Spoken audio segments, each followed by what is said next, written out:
you mind hitting the old record button on mine as well? No, not at all. If we lived together and did daily vlogging, but like we were in each other's vlog every day, like you were still going out and doing yours by yourself and I was doing mine by myself, but we sat down and edited every night. Yeah. It was just a compilation of both of our days in the same vlog. Yeah. Every single day. It'd be beautiful. I like it. That's why I'm trying to hang out with you so much and you keep saying no. Yeah, I keep saying, go away. I have responsibilities. Well, now Layla is in Chicago. I know that I didn't think about how busy your summer must have been with her around, because every moment she needs you, and you have a second child who technically needs you at every moment too. Just to live. Yeah. One craves attention, the other one craves like sustenance. Yeah. Yeah. So that must be such a relief to have just one child again. Yeah. As far as personal time goes, not emotional No, emotionally energy. it's terrible. Yeah. Which, because I'm so emotionally low, all I want to do is like sleep and then like force myself not to cry. To use all my energy to not cry. Hey, thank you. Thank you. In the arms of an angel. Sarah McLachlan. And now I will run to you. Alright. We should have just a channel that's just me and you crowdsourcing lyrics to famous pop songs. We should. What's that video from like the 90s where it's like she's like singing and then like the guy's like riding a motorcycle and he like gets in an accident on the way to her mansion or something. Is that a Meatloaf song? That's totally Meatloaf. There were moments of gold and there were flashes of light. There were things I would never do again, but then they'd always seem right. There were moments of displeasure.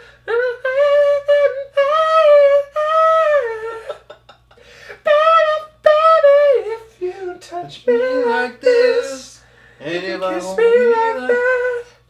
It was lost long ago, but it's all coming back to me. It was lost long ago, but it's all coming back to me now. Thank you. Man, you just brought me back. Granger Hill. That song, man. It's the white and green house. I'm sitting in the living room watching music television Oh, yeah. on TV. Oh, Sam. Alrighty, so, hey guys, it's our turn. Hey, it's time for us. So Paul and I agreed that we were going to come together after 50 episodes of It's My Turn, and we were going to talk about it. So what we haven't done yet is we have not debriefed each other on how we think it's going, where it's going, what we're doing with it. So we're going to have that conversation in front of you right now.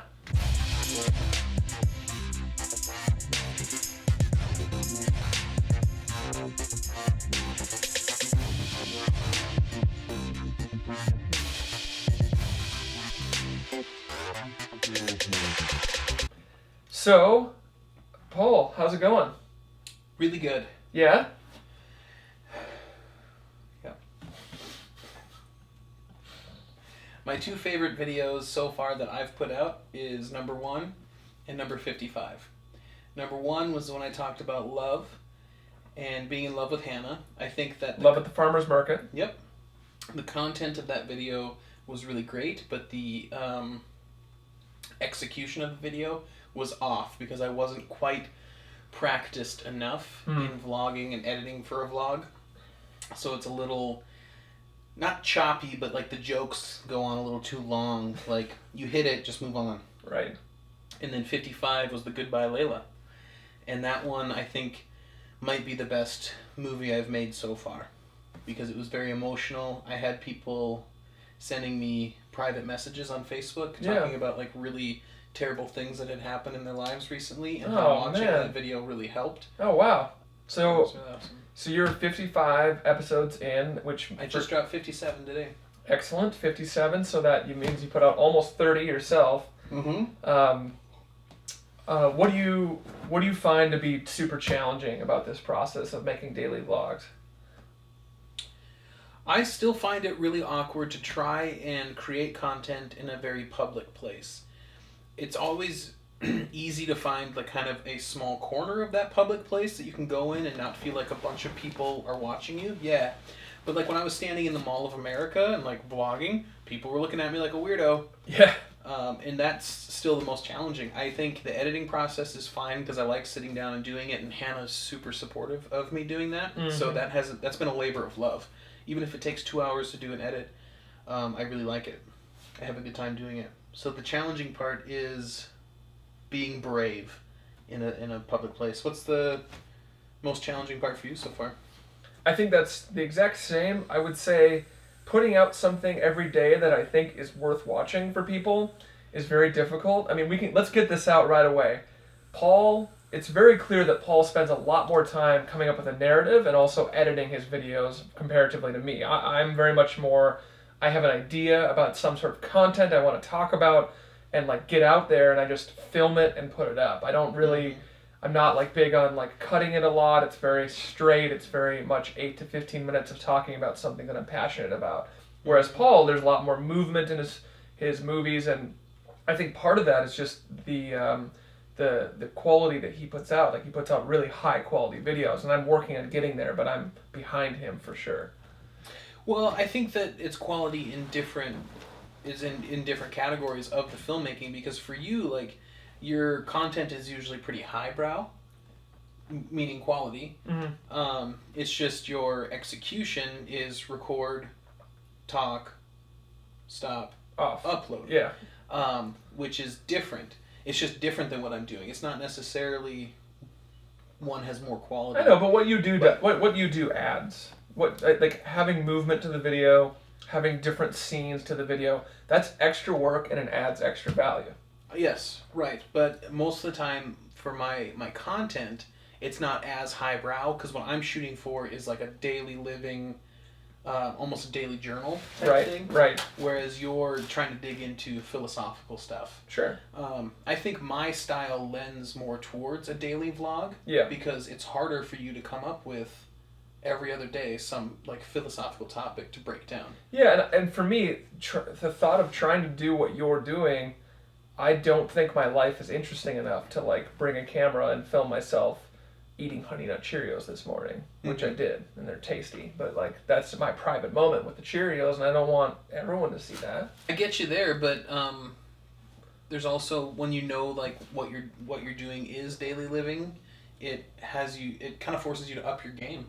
As That's far true. as daily living is. Like, I have to go do something interesting for the vlog. Right. Whereas before, I'd be like, what's on Netflix?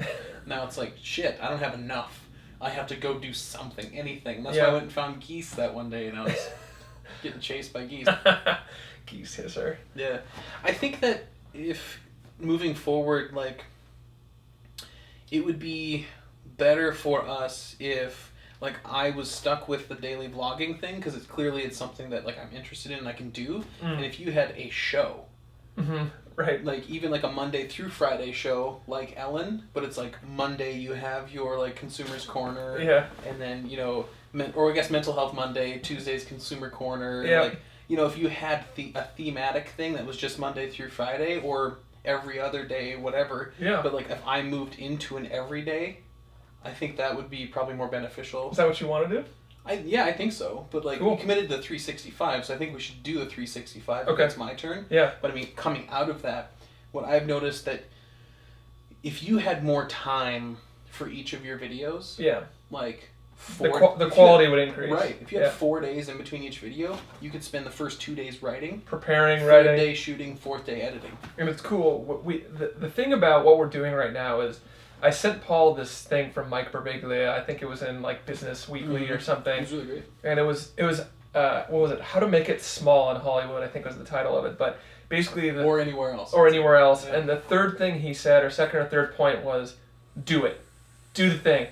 Get off your ass, go do it. So this for me, I don't know for you, but this It's My Turn for me is, it's not about, I don't think that every video I put out is solid gold. I think that I'm putting out some videos that might be worth watching. I have some thoughts that are probably, you know, conversation starters or whatever, but I'm just doing something. And I'm at a point in my life where I've consumed a lot. I've consumed a lot of video games. I've consumed a lot of TV shows and movies through the years. And now I want to create something. And so in order to become a good creator, I have to start as a bad creator. Because nobody, like, starts golfing and like hits a hole in one right away and says easy, you know. They start by learning how to even hit the ball, and then they try to go from 10 strokes per hole to 8 strokes per hole. And that's kind of what I'm trying to do with my videos, is like, okay, what's working, what doesn't work, what makes this more watchable, what makes this more interesting. And in order to do that, I have to have something I actually put forth. And so now that I've put forth almost 30 videos, it's like, okay, there are some videos that are more interesting than others.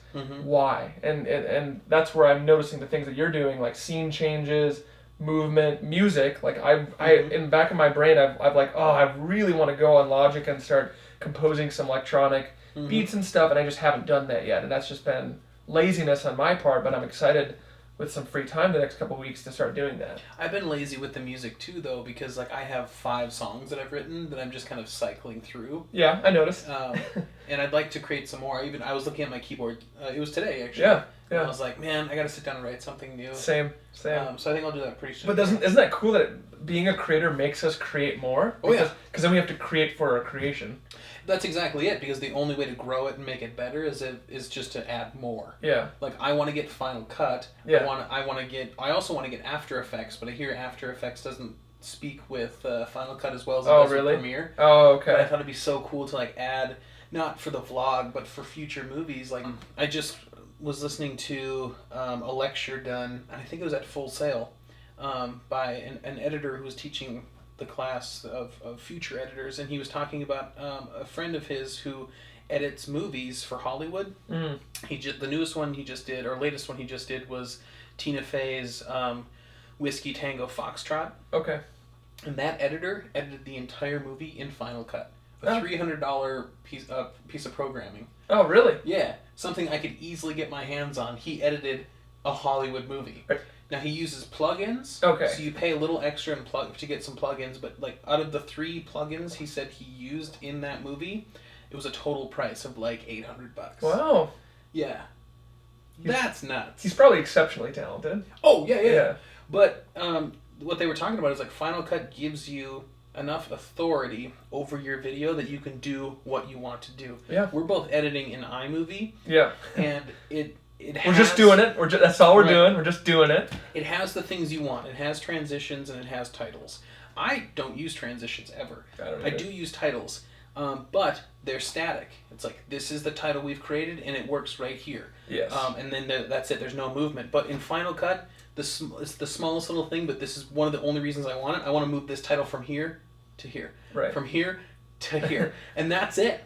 Just freedom to do whatever I want. Then there's 3D titles and making it look like it's sitting on stuff, and all that stuff is down in the future, but for other videos. But the point of this vlog is just, for me, is just to get better.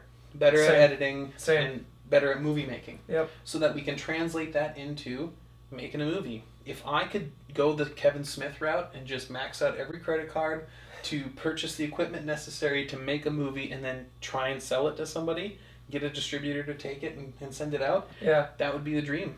That's awesome. That would be phenomenal. That's awesome. I should take this moment to say, what feedback do you have for Paul and I? Specific to me, specific to Paul, maybe to both of us. What do you guys think we could do better? What do you think, or what do you want to see as somebody who watches videos?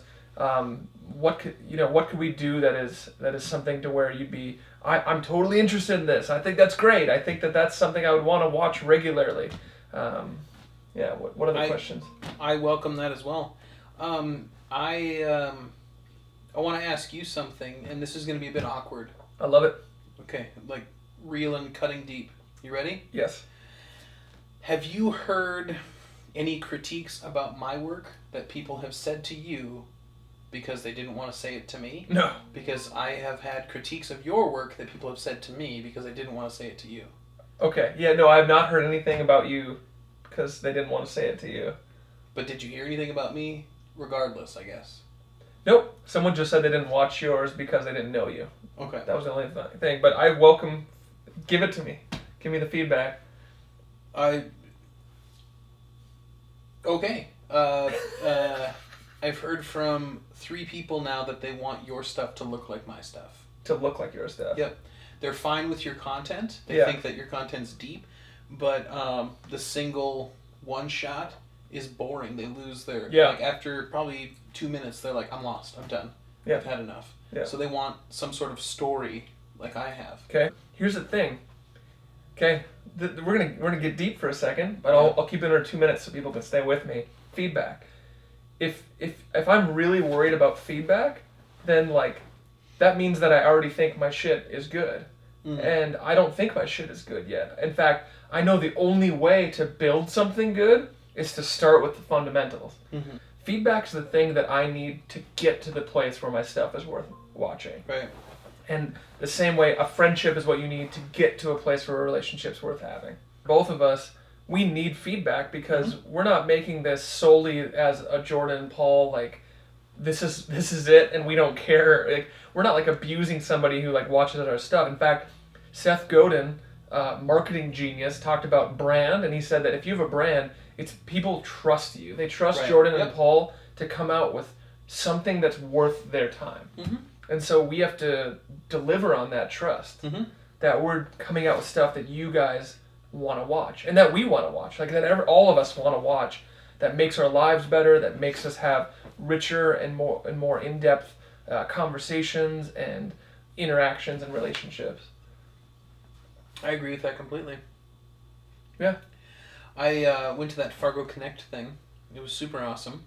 One of the big things that was hammered home from Joe Baer, I think his name's Joe.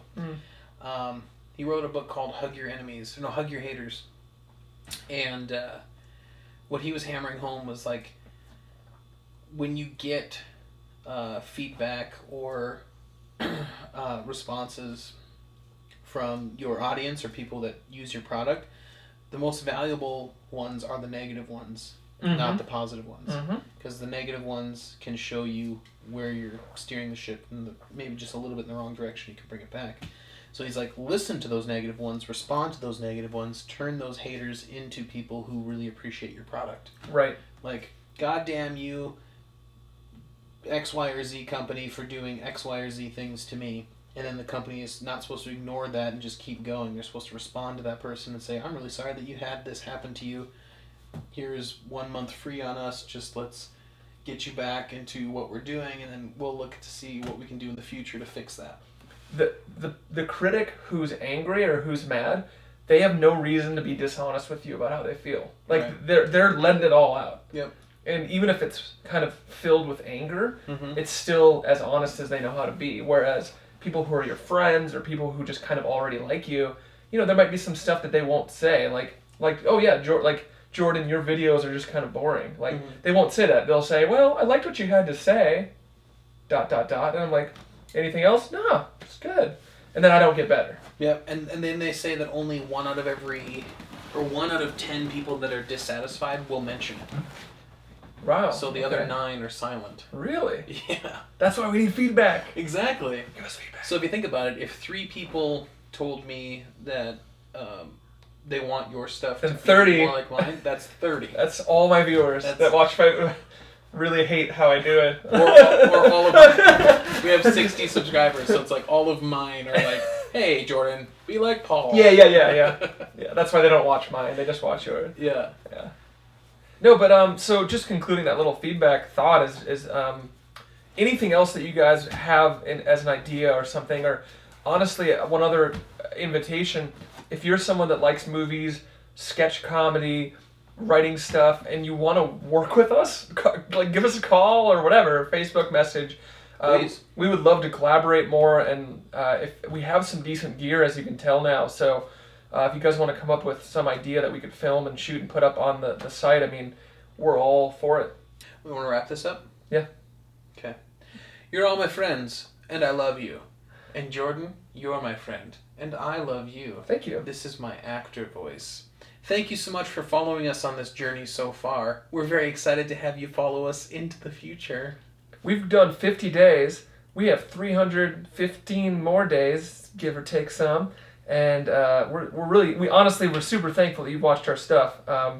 And please just let us know what you like, what you don't like. Talk to us. So. We welcome the comments. Hit the Facebook page. Hit the comment section below. Call. Private message on the back end. If you're a subscriber, you can message us privately. And that's fine too. Yeah. All right, guys. It's my turn. It's his turn.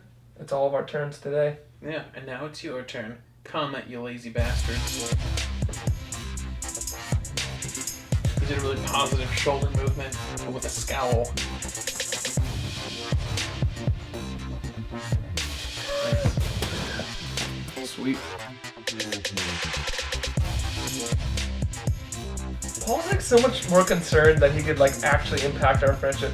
It's like burned into your memory, but I don't have any memory. No, Paul, you absolutely did it, and we all were staring down like with the most defeated look, and you were just kind of like, I was out, so it wasn't fun for me anymore.